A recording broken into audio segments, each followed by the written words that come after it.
Welcome to a new video on our channel. Let's organize files into folders together and stop wasting time searching for them. Open the Google Drive app. Then click on the Files icon at the bottom of the phone.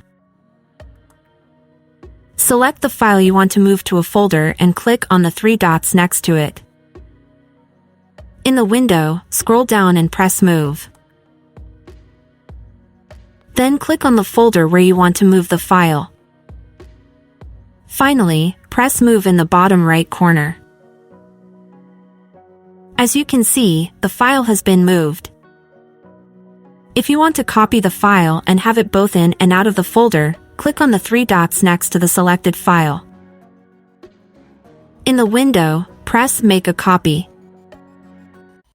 Then click on My Drive. Select the folder where you want to add the file. Finally, press Select.